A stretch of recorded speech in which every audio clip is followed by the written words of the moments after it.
Olá, o STF decide que Receita Federal pode compartilhar informações sigilosas com o Ministério Público.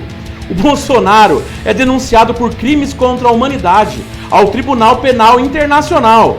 E o corpo do Gugu Liberato está sendo velado na Alesp, Assembleia Legislativa de São Paulo. Estas, outras notícias e os meus comentários você acompanha agora no Fato Brasil.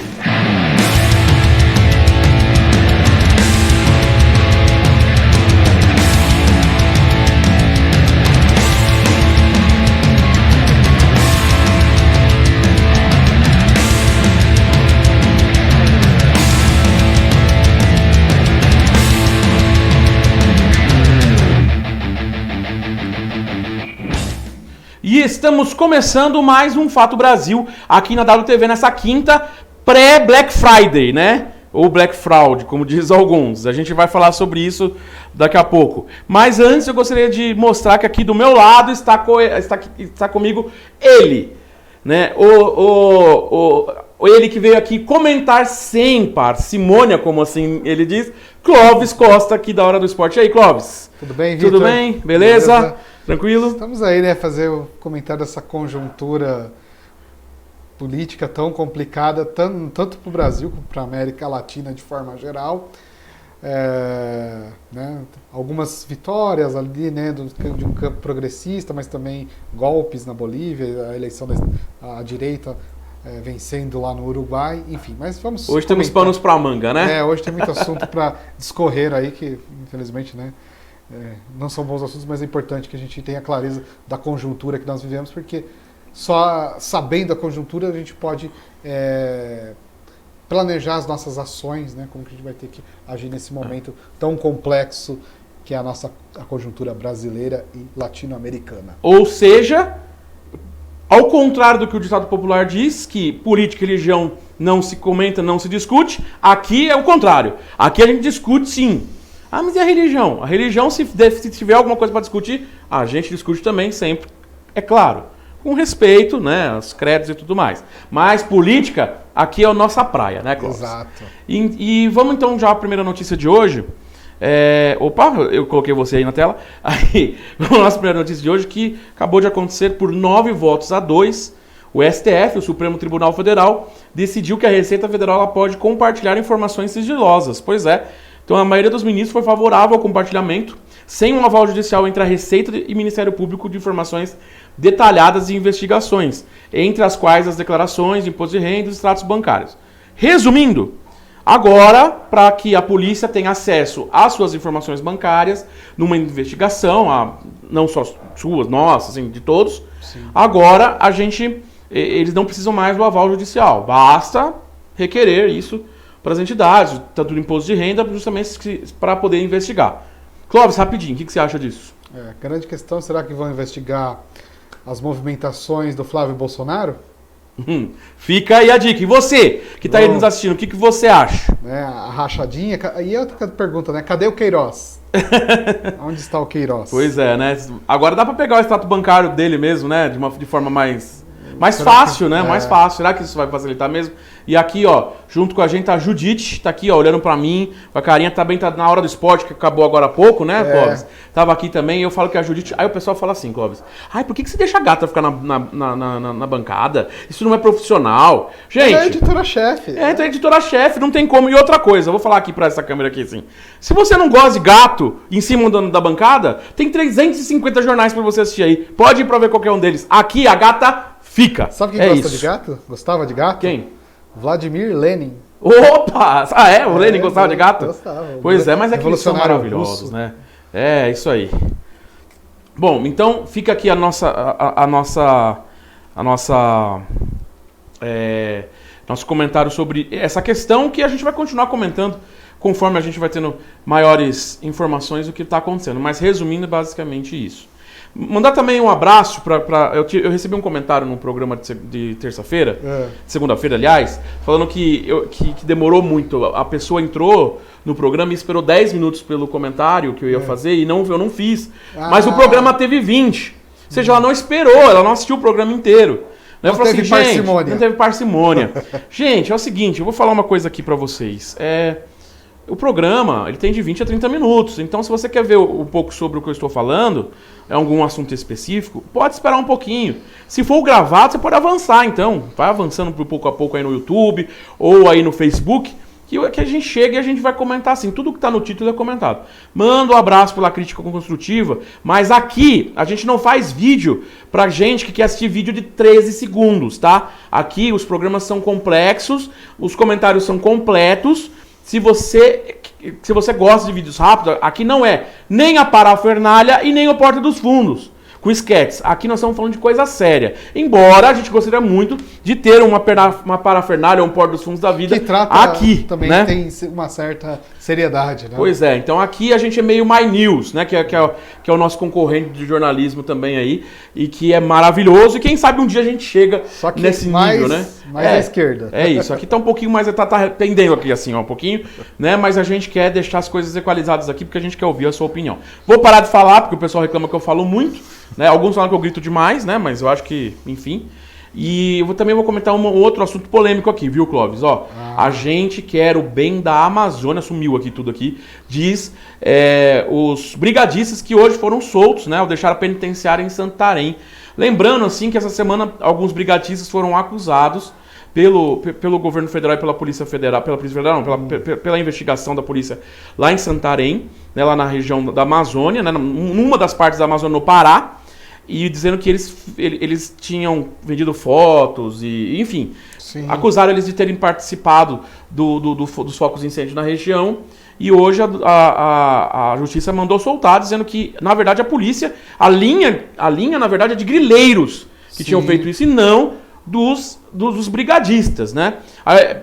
Lembrando que essa acusação é uma coisa muito séria, porque desde a época que aconteceu os fatos, tanto o ministro do Meio Ambiente, como várias pessoas, inclusive o presidente, dão a entender que parece que as entidades que ajudam a cuidar da Amazônia, na verdade, elas botaram fogo na Amazônia. Sim. Mas vamos falar bem a verdade, né, Clóvis? Se elas realmente fizessem isso, e claro, que se fizessem teriam que pagar por isso, né? Sim. Mas se fosse realmente elas, por que elas desistiriam então?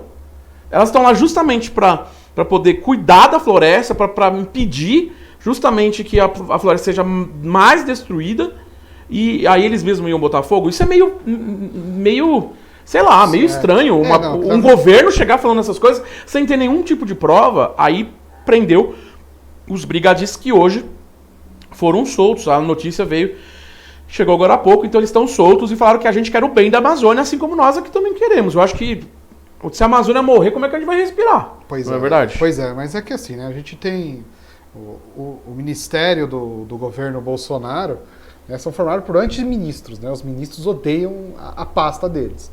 No caso do meio ambiente, o ministro Ricardo Salles, que já foi condenado aqui em São Paulo, né, por favorecer as mineradoras em detrimento das questões ambientais aqui no nosso estado, eles demitiram o rapaz lá do INPE, né, por demonstrar que o desmatamento da Amazônia vem aumentando. E esse desmatamento tem uma causa, que são os grileiros, que são os madeireiros, enfim, né, todo esse grupo, essa expansão do agronegócio. Então, o Bolsonaro, ele claramente defende o agronegócio, e essas pessoas não estão nem um pouco preocupadas em preservar, né, o ambiente, passando por cima das comunidades, passando por cima de reservas indígenas. Então tem uma matança isso, claro que o governo Bolsonaro está se aprofundando, então matança de índios, comunidades quilombolas, todas elas sofrendo, né? E assim, detalhe, quem preserva a floresta amazônica são os indígenas. No caso aqui também, o que restou da Mata Atlântica, onde tem as reservas indígenas, onde nós temos a preservação.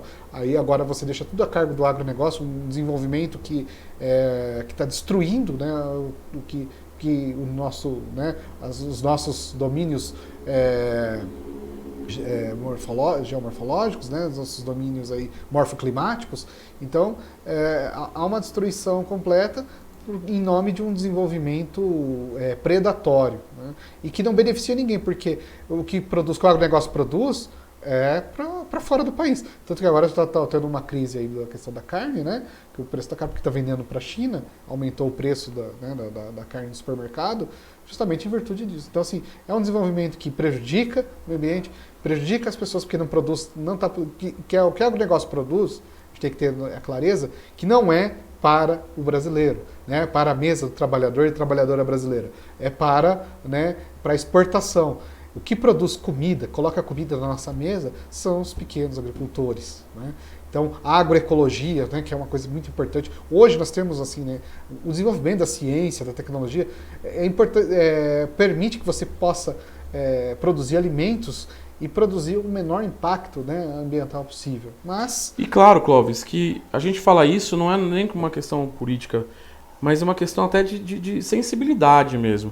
Porque se a gente matar o meio ambiente, se a gente acabar com a floresta amazônica, a gente não vai ter ar para respirar, não vai ter comida. Aliás, nós já estamos sentindo os impactos da natureza em diversas regiões. Sim. Né? Então, a verdade é que a gente não pode ser tão quadrado, achar que a gente não tem que fazer a nossa parte. Ou que a nossa parte seja apenas não usar sacolinha em supermercado. Exato. Né? E é por isso que a gente fala aqui, quando a gente cita agronegócio, a gente não está dizendo que não, agora chega da produção agrícola, ninguém mais vai comer nada, não vai mais fazer mais nada. Não é bem assim. Hoje em dia, se existem pesquisas, e até por isso que a gente fica até um pouco meio complicado, assim, um pouco ressabiado, vamos dizer assim, quando a gente vê o governo não investindo mais em ciência, porque é justamente a ciência que vai trazer técnicas de plantio e tudo mais para a gente poder gerar alimento, gerar energia, gerar tudo aquilo que nós precisamos para ter uma boa vida, né? Como sociedade, como país, como planeta, né?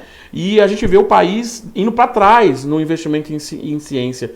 E aí a gente vê esse tipo de situação e colocando na mão daqueles que mais destroem a natureza, colocando o que seriam as pessoas que deveriam controlar a destruição, para não deixar essa destruição acontecer, fica na mão de pessoas que têm interesses de destruição. Sim. Então, é a mesma coisa, gente, que a gente quer fazer o seguinte, a gente querer, por exemplo, querer que a minha casa seja segura e contratar um estranho e deixar a casa toda aberta para esse estranho ver se eu não tem conhecimento nenhum, sem eu saber de onde que esse estranho vem, se ele realmente é formado em segurança, sabe? Eu simplesmente deixar a minha casa aberta e ficar à própria sorte. Seria uma analogia, né? Sim. E eu acho que é importante a gente pensar por esse lado. A gente precisa, sim, cobrar das autoridades que faça a parte e não ficar inventando fake news, porque tudo que indica que seja fake news, né? Inventando, aliás, só inventa, né? Inventando situações para dizer que a culpa é de entidades que sempre fizeram tudo pela Amazônia. A gente tem um comentário aí, não tem, o Clóvis? Daqui a pouco o Clóvis vai ver. O Facebook não está ajudando a gente a ler os comentários hoje, né? Tá. E vamos lá, enquanto eu vou falando dos comentários, também comentar aqui que o corpo do Gugu Liberato está sendo velado nesse momento na Alesp, na Assembleia Legislativa de São Paulo. O corpo vai ficar lá para as pessoas poderem visitar, fazer suas últimas homenagens até as 10 horas da manhã desta sexta-feira, onde o corpo depois vai ser levado para o cemitério Getsemane, no Morumbi, onde ele será enterrado, tá? Hoje a família ficou 11 horas, praticamente hoje, entre ontem e hoje, 11 horas em velório, e acabou de sair da Assembleia Legislativa, onde ela foi aplaudida, né? E lembrando que quando a mãe do Gugu, de acordo aqui com as informações que nós temos, a mãe do Gugu foi a última a chegar na cadeira de rodas, enquanto se aproximava para ver o corpo do filho, as pessoas batiam palmas para ela, dizendo que o seu filho fez muita gente feliz, seu filho era um vencedor. Eu achei isso demais, falar isso sobre... nesse momento tão triste para a família, né? Para a família e para o povo. O Gugu era um apresentador que eu sei que muitas pessoas talvez não gostassem tanto da forma e tal, mas uma coisa é inegável, né, Clóvis? Ele foi uma pessoa que contribuiu de alguma forma para o entretenimento de muita gente, né? E eu vou dizer assim, que entre as pessoas da televisão, Clóvis, que eu conheço, ele ajudou muitos profissionais da televisão a estarem dentro da televisão. Então fica isso, embora a gente tenha escândalos, como aquele escândalo do PCC, que acabou meio que dando uma manchada, né? E o tipo de entretenimento também que ele trazia também era meio pífio em alguns momentos. Sim, não, ele... Mas ele como pessoa, eu acredito que fez a sua parte, assim, eu né? vejo assim, a vulgarização, né? Que estimula o machismo, estimula o estupro, essas coisas, né? Porque quem assistia aquilo lá, aqueles programas, né? Acabavam vendo e as crianças se sentiam à vontade em agarrar as meninas, enfim, né? Eu vivi a adolescência naquela época. É um programa que, infelizmente, trouxe vários problemas, né? E, infelizmente, essa geração aí hoje que atacam, passou por isso, né? Então, acho que tem alguns problemas, né? Não é porque morreu que é santo, né? Mas acho que vale fazer ressaltar a apelação, né? Um programa apelativo, que era o programa dele, né? Que trouxe essa... foi um dos pioneiros, né? A trazer esse tipo de cultura para a TV brasileira, né? Infelizmente. E ó, Clóvis, só desculpa até te cortar, mas fica aí o nosso abraço para todo mundo que gosta do Gugu. Mas o Juninho Santana, agora eu consegui abrir o comentário aqui, falou o seguinte: eu não acredito que a carne está sendo vendida para fora. Acredito que os produtores estão tentando receber uma produção que não foi vendida pelo ano todo, esses 20% de aumento, e acho que é por esse fator. Aí aqui ele está falando sobre ele foi afastado por um ano do PSL sobre a investigação como fica. Eu não sei quem é ele, Juninho, você tem que falar acho o que nome é o da Flávio pessoa. Bolsonaro que a gente comentou. Sim, pode ser que você comentou. Eles estão em pé de guerra com o PSL, né? Mas o PSL, agora eles vão fazer aliança pelo Brasil também. Em relação que ele não acredita que a carne está sendo vendida para fora, Juninho, eu concordo e não concordo com você. Porque, assim, está sendo vendida a carne para fora, e isso pode elevar o preço, sim, quando você tem pouca produção de carne dentro do Brasil. Isso pode acontecer. A oferta diminui, é natural que o preço sobe. Só que eu também acho ninguém é santo, nem que os produtores estão aproveitando esse final de ano, sim, para subir. Eu acho que também está tendo um pouco de oportunismo, como sempre tem. Os produtores não são santos. Aliás, o agronegócio... Esse é o problema. O modelo de desenvolvimento que nós temos, e que é o agronegócio, produção em escala industrial, enfim, toda essa produção, ela gera problemas, né? Então, e os produtores, eles não estão preocupados se vão, né, trazer comida para a mesa das trabalhadoras e trabalhadores brasileiros. Eles querem lucro. O empresário é isso, é o lucro acima de tudo. E para eles pouco importa. Então, sobe o preço, eles não têm sensibilidade alguma. Por isso que a gente precisa reverter esse modelo de desenvolvimento que nós temos hoje, né? Não dá para... Assim, tá claro, tá nítido que o modelo de desenvolvimento, o capitalismo, ele só produz desigualdades. Enquanto uma minoria ganha numa ponta, a grande maioria ganha na outra ponta. Tanto é que tem um dado da Oxfam, uma ONG internacional, que hoje 1% mais rico concentra 82% da riqueza produzida no mundo. Ao passo que os outros 18% da riqueza produzida, né, é dividida com os 99% mais pobres. E 99% somos eu, você, né, e quem está nos assistindo. A não ser que seja da família Setúbal, enfim, né, ou da família Rockefeller. Mas, tirando isso, gente, então a gente precisa mudar esse modelo de desenvolvimento, porque é um modelo de desenvolvimento predatório, né, ele explora tanto os recursos naturais quanto os recursos humanos, né, e destrói o meio ambiente. Tanto é que hoje nós temos refugiados ambientais também. É verdade. E já que você falou de refugiados e tudo mais, a gente tem uma má notícia para dar aqui para o pessoal, né? Que é o seguinte: o exame de DNA confirma que corpo encontrado na represa é do adolescente desaparecido no ABC. E os PMs são investigados. Esse aqui, ó, inclusive, o Chico essa semana trouxe esse cartaz, ele mostrou, aliás, na semana passada, no Dia da Consciência Negra, onde está o Lucas, alegando que o Estado é responsável. Isso aqui é uma campanha feita por algumas pessoas. O menino Lucas, ele foi visto pela última vez sendo parado por policiais militares e sumiu. E aí, agora o exame de DNA confirmou que o corpo que foi achado na represa, né, é dele, né? Então fica aqui a notícia, infelizmente, né, o menino Lucas Eduardo Martins dos Santos, de 14 anos, estava desaparecido desde o dia 12, a perícia do setor de homicídios de Santo André comparou a amostra do corpo com material genético cedido pelo irmão e chegou à conclusão de que se trata da mesma pessoa. A causa da morte ainda não foi informada, tá? Então, no último dia 12, o garoto estava na frente de casa da madrasta quando foi abordado por polícias militares do 41º Batalhão de Polícia Militar. Os PMs são investigados por possível envolvimento no desaparecimento do jovem e estão afastados do trabalho nas ruas. Então a gente vai ficar acompanhando essa notícia para saber realmente como se deu a morte, mas eu gostaria de chamar um pouco a sua atenção sobre isso. É muito complicado, né, gente? a gente viver na periferia é muito diferente de viver fora da periferia, né, o Clóvis? Sim. Porque, o tipo de abordagem. Sim, porque é muito diferente.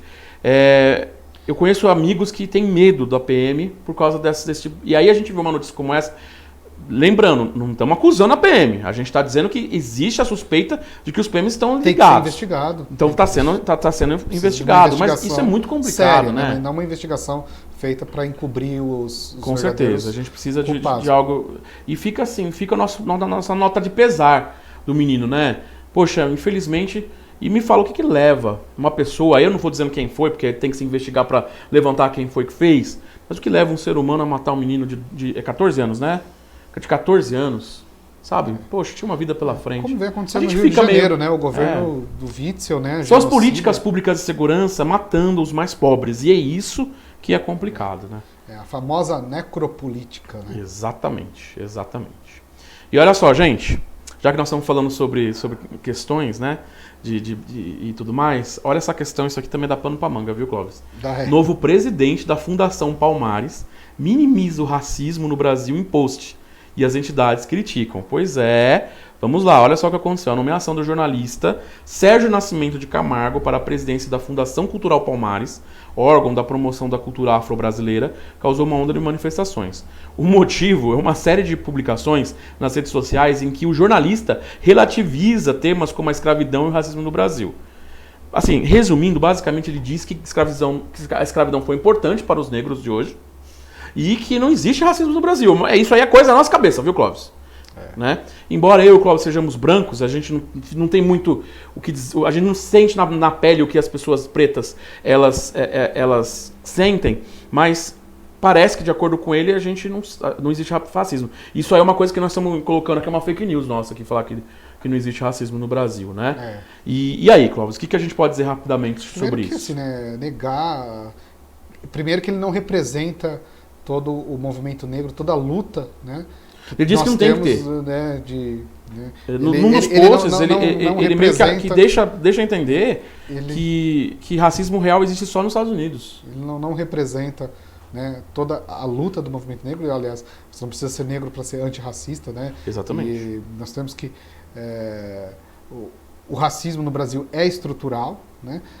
Você tem um racismo diferente, sim, nos Estados Unidos, tem 51%, né, que é o mito da democracia racial. Você tem 51% da população brasileira afrodescendente, negra. Aí você pega, quem assiste televisão, tudo mais. Quantos, né, jornalistas negros você tem na bancada? Vai, né, agora nas universidades, ainda bem que teve a política de cotas, mas quantos negros se formaram, né? Então, quantos negros ocupam cargos importantes, né? Eu estava Hora do Esporte, por exemplo, né? Então, vou pegar um gancho ali do Hora do Esporte. Série A do Campeonato Brasileiro, você tem 20 clubes. Esses 20 clubes, quantos técnicos negros nós temos? 2. O Roger Machado, do Bahia, e o Marcão, do Fluminense. Né? E você olha, quantos jogadores negros temos? Né? Por que jogadores negros não... Porque não temos treinadores negros, dirigentes negros no futebol, em outros negros ocupando cargo. Então, existe um racismo estrutural. Sim. A questão da polícia que você comentou agora existe, já foi comprovado várias vezes estudos que a abordagem com negros, com a juventude negra é maior. Quem está morrendo lá no Rio de Janeiro pelas armas do genocida do Witzel? População negra. Então, que consequentemente, devido a toda essa herança que veio desde a época da escravidão, aquela coisa toda, acaba sendo a população mais pobre. Né? Agora esse cara está completamente descolado da realidade. É claro que está sendo usado pelo governo Bolsonaro para legitimar o discurso racista do Bolsonaro. Então, no caso, ele virou presidente da fundação, mas ele é antipresidente, então seria, né? Ele é pela nova política de colocar pessoas que não tem nada a ver com os cargos que ocupam. Quem não representa o movimento, né? Como nós temos aqui o vereador Fernando Holliday também, né? Sim. Que foi cooptado. Que existe esse aí é outro que fala que preconceito foram cooptados pela direita, pela extrema-direita, e acabam não representando. Mas ele não representa, tanto é que está tendo toda uma movimentação para tirar ele, porque ele não contraproducente, é uma contradição muito grande ele está presidindo a Fundação. E para fechar, Clóvis, o que eu digo é o seguinte, eu não sei de onde que essas pessoas tiram que não há preconceito no Brasil, sabe? Eu acho que esse tipo de situação, e não estou falando só do preconceito, de outras afirmações absurdas que a gente tem ouvido pessoas ligadas ao governo atual falar e pessoas ligadas a esses movimentos mais voltados, mais fascistas, vamos dizer assim, da onde que essas pessoas... Eu queria saber qual é o país que eles vivem, porque todo dia eu vejo exemplo de racismo, de homofobia, principalmente de racismo e homofobia, que eu acho que é um negócio... Não, ele está na estrutura do Exatamente. do e Brasil. Da onde que esses caras podem chegar e afirmar e ainda ficar tudo bem, sabe? A gente tá nosso país, internacionalmente, tô falando isso no nível global, viu, gente? Com todo respeito, sabe? Isso não é questão de ter opinião contrária, não. Racismo não é questão de opinião, gente. Entendeu? Fato, existe. É fato, ele existe e a gente tem que abordar, não é questão de opinião. Temos que encarar. Não é direita e esquerda, não, gente. Sabe? Não é assim, não. Entendeu? Então, assim, o negócio todo é que a gente precisa acordar como sociedade, eu acho. E para fechar essa onda de notícias, a gente tem mais 2 notícias, vou falar uma rapidinho aqui, só para ir também de acordo com a nossa vergonha internacional. O nosso presidente, Jair Bolsonaro, ele foi denunciado por crimes contra a humanidade no Tribunal Penal Internacional. Então, o nosso presidente, ele foi denunciado nesta última quarta-feira ao Tribunal Penal Internacional, o TPI, com sede em Haia, nos Países Baixos, antiga Holanda, né? Por incitar o genocídio e promover ataques sistemáticos contra povos indígenas do Brasil. Então, o Tribunal Penal Internacional ainda avaliará se aceita ou não a denúncia para abrir um processo de investigação. Gente, é um negócio, Clóvis, que eu vou falar para vocês. A gente fica envergonhado, porque a gente pode... Nós somos reconhecidos no mundo por ser um povo alegre, né? Por tantas coisas que a gente é capaz de fazer. Aí o nosso presidente vai e é reconhecido como o cara que incentiva morte de índio, sabe? Genocídio, sabe? Isso me faz me sentir... ter vergonha do meu governo. O Bolsonaro, ao longo de toda a sua trajetória, ele sempre teve um discurso beligerante. Eu não sei o que é pior. Ele ter esse discurso ou o povo ter eleito ele com esse discurso. Realmente é uma coisa que não me cabe. E vamos para o tema final hoje. Nós estamos quase no final, viu, Clóvis? A gente vai ter que falar um pouco mais... A gente vai ter mais uns 5 minutinhos aí. Tá? Olha só. Luiz Lacalle Pou será o novo presidente do Uruguai. Então, o candidato centro-direita, Luiz Lacalle Pou, teve a maioria dos votos nas eleições presidenciais do Uruguai, tá? E após a revisão dos votos do pleito, realizado no último domingo, Lacalle venceu em uma disputa muito acirrada contra o Daniel Martinez, candidato da coalizão de esquerda, Frente Ampla.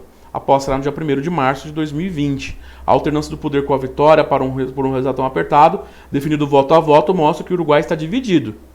Né? Quase metade dos uruguaios preferia a continuação do governo de esquerda exercido pela Frente Ampla, partido de Martinez, no poder há 15 anos. Né? Clóvis, quais são as implicações para o Uruguai? Lembrando que ele se assume como um político de centro-direita. Sim. Né? Ou seja, mais conservador do que o Martinez ou o próprio governo atual. Né? Lembrando que o Uruguai é conhecido como o primeiro país da América Latina a legalizar o uso recreativo da cannabis, a maconha, né? Mas não só por isso o Uruguai também tem uma sociedade um pouco... É um país assim... É o paizinho que a gente conhece como um país tranquilo da América Latina, né? Um país que funciona, porque é pequenininho também. Mas, de verdade, onde que essa eleição pode influenciar na América Latina? E de fato, o povo uruguaio, tudo bem, agiu democraticamente falando, aqui não teve nenhuma denúncia de nada de nenhum tipo de... Enfim, o povo escolheu. E aí, será que esse candidato ele vai ser esse conservador como a gente vê no Brasil e tantos altos presidentes proclamados? Porque agora virou moda na América Latina, né? Agora a moda é se autoproclamar presidente. Né? Então... Será que isso pode trazer um retrocesso para o Uruguai ou não? Ou você acha que a sociedade uruguaia ela é forte o suficiente para não deixar acontecer retrocesso? Qual é a sua opinião sobre isso e sobre o que está acontecendo no geral? Para dar um contexto no Uruguai, a vitória do Lacalle Pou, né? Ele foi uma articulação da direita, com setores da extrema-direita, pessoas que seguem o Bolsonaro, né? Diria lá, os bolsonaristas do Uruguai, né? Então, e é uma questão que da América Latina que vem acontecendo, né? A América Latina, ela sempre foi alvo de golpes, né, do imperialismo. O que é o imperialismo, né? Imperialismo estadunidense, né? A expansão do territorial dos Estados Unidos, né, buscando influenciar a América Latina, né, e impor a região aqui do continente americano a sua lógica, né, os seus desejos, o seu domínio, né, ampliar o seu domínio.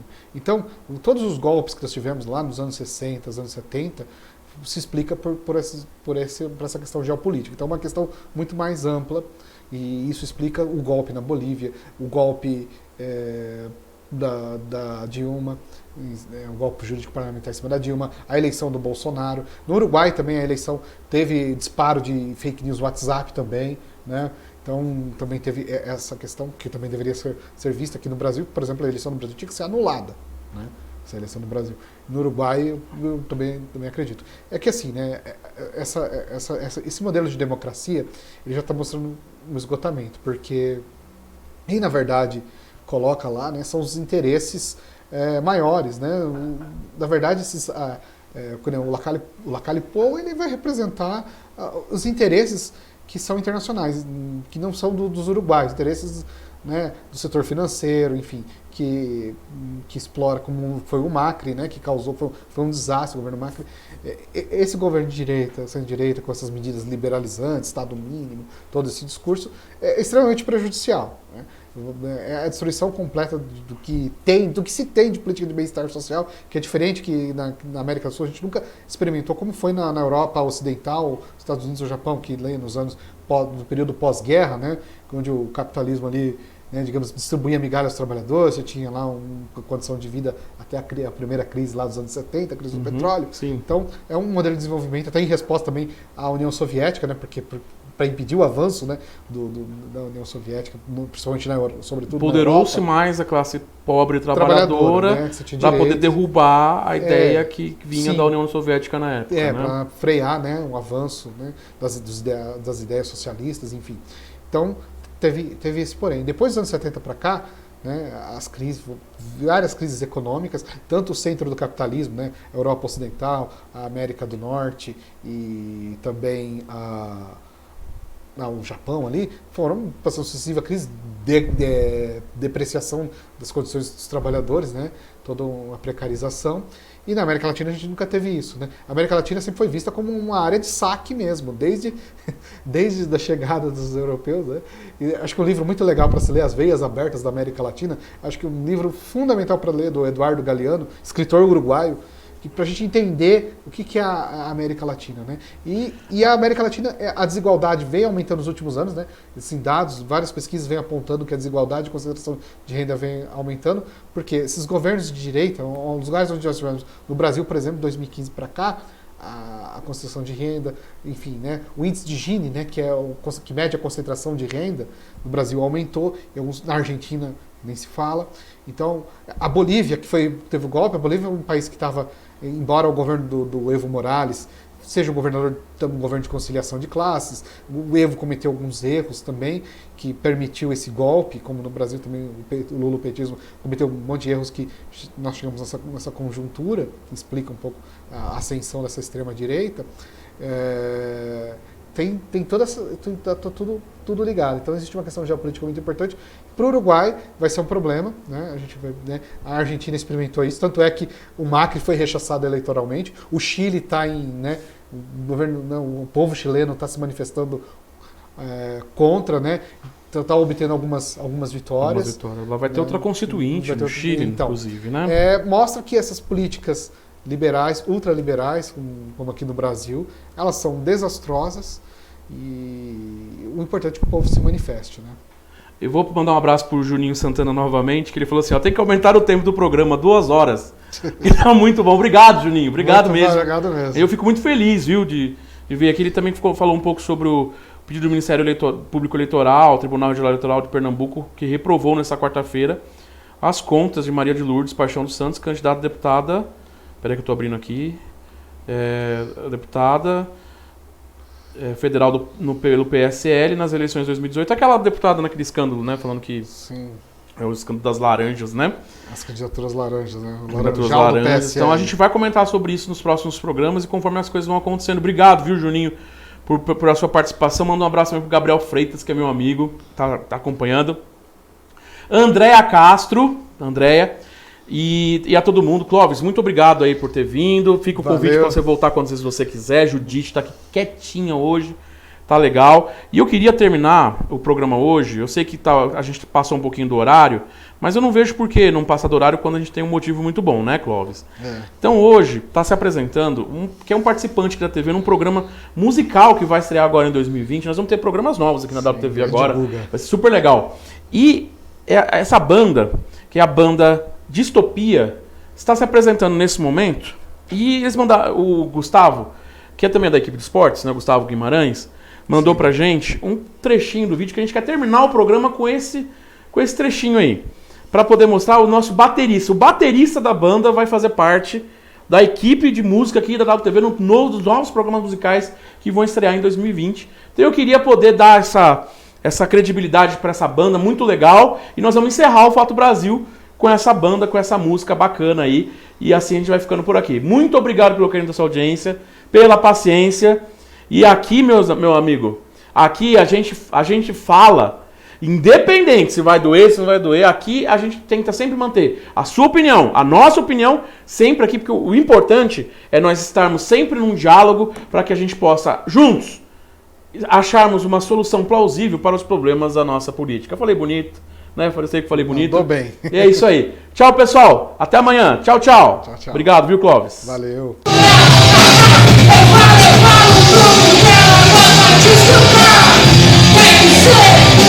Just